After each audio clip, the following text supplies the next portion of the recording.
Hey everybody, this is my thoughts on Dungeonmans. This is a roguelike developed by Adventure Pro Games and was released on the 9th, actually. It's currently a PC exclusive. I don't know if there are any plans to bring it to Mac and Linux.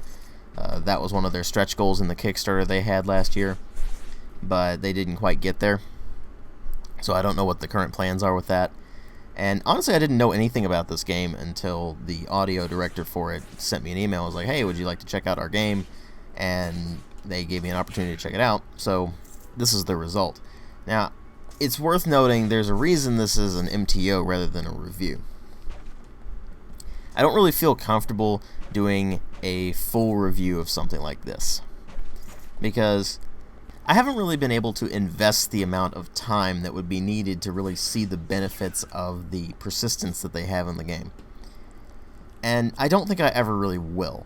And that's simply because that's not how I play a roguelike. It's more like something I play between doing various things. If I'm waiting on something, or if I only have maybe 20 minutes to kill between doing various things, that's the kind of time that I'll whip out a roguelike. I don't just sit down and go, okay, time to play a roguelike. So, I haven't really been able to invest a huge amount of time into this thing, because that's just not how I play this genre. Because if I play it any other way, I actually get rather bored with it. So, I've managed to put in some playtime with it, obviously. I've managed to play as several different character types, so I have a general idea of how the game actually plays out. I've managed to see a bit of the persistence to it, but not a huge amount. So, that's something I'll get more into when I get to the gameplay. But, let's go ahead and talk about the presentation, which is done in a retro style, as are most indie games these days, and it actually kind of bothers me at this point. I'm just really tired of seeing retro-styled games. It doesn't mean that the visual style's bad or anything like that. In fact, it looks fine. The pixel art's very nice and detailed, it's bright and colorful, and very sharp, clear images. There's not much in the way of animations, but that's to kind of be expected. It's a roguelike. They don't tend to have much in the way of graphics at all, let alone really high-end animations or anything like that. Dungeons of Dreadmore was pretty much the big exception to that in my experience. But that said, you have some rather nice visuals here, and the sound design is certainly very nice and retro-styled. The audio quality is very nice. The soundtrack's good. It's just that that retro style kind of puts me off at this point. It bothers me, because I've just seen it so much in the indie scene. It's like they can't do anything else. And so I would have liked something a bit more original. I can live with it with a roguelike because that's a very, very classic genre, but I'm just really tired of seeing retro style in general, and would rather developers just really try their own thing as opposed to trying to capture the nostalgia of the 90s. Again, not saying that the presentation's bad. In fact, it's very solid, but that's just a personal problem. So, what about the gameplay? Because that's really where things are going to heat up here. There's not much in the way of storyline. It's a roguelike. They don't really have storylines except go into dungeon, slaughter monsters, get loot, continue. And in this case, the only real story is that you have the Dungeonmans Academy that you found when you generate the world.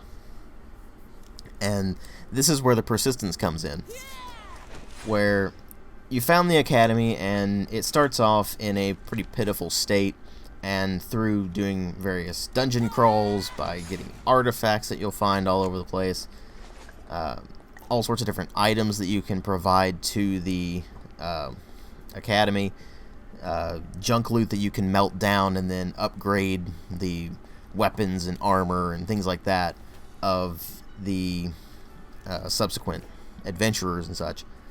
That's where all the persistence comes in.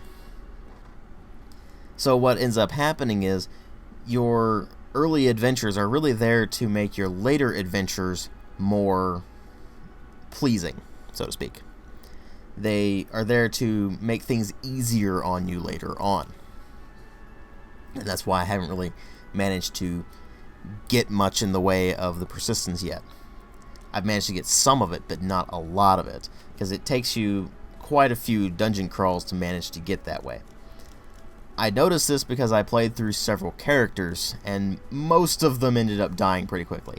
It is a roguelike. There's permadeath. There's randomized levels and everything like that. Now, when you generate the overworld remains the same throughout all of your subsequent playthroughs. But the layouts of the dungeons are going to be a bit different each time.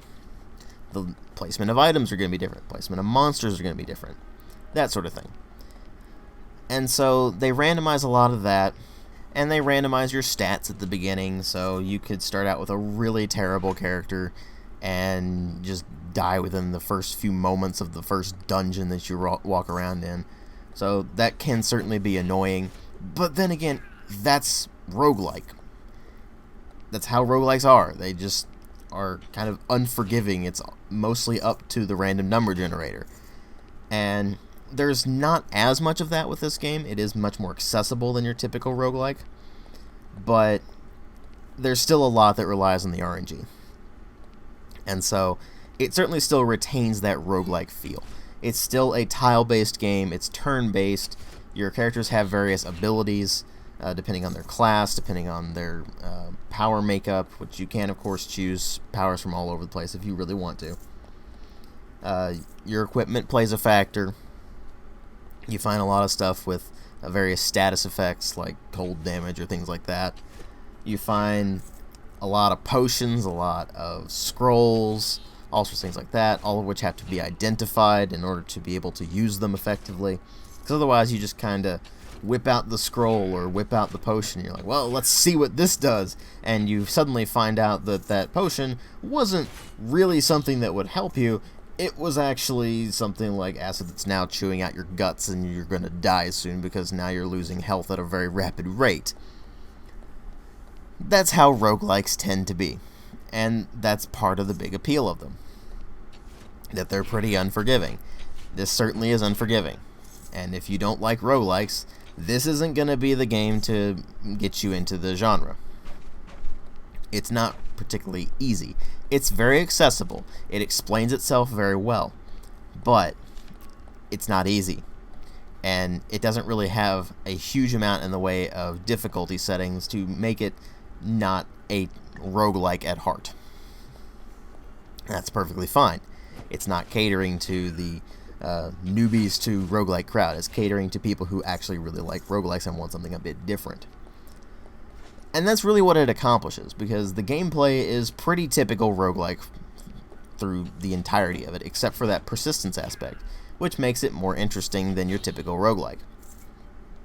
I really don't have any problem recommending this to people if they like roguelikes, because, again, it does something different, and it has a nice charm to it with its sense of humor, although sometimes it does get kind of annoying with how much it relies on the same few jokes over and over and over again.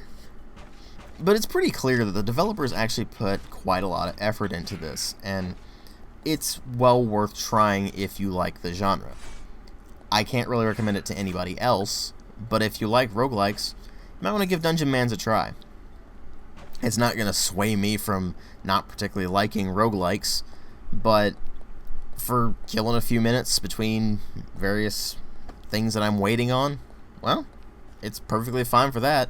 And again, if you like roguelikes and you can sit there and play them for hours and hours, you'll be entertained by this. Although, I do have to admit, ranged characters, particularly rangers, are kinda overpowered. They may patch that later on, I don't know. We'll find out, I guess.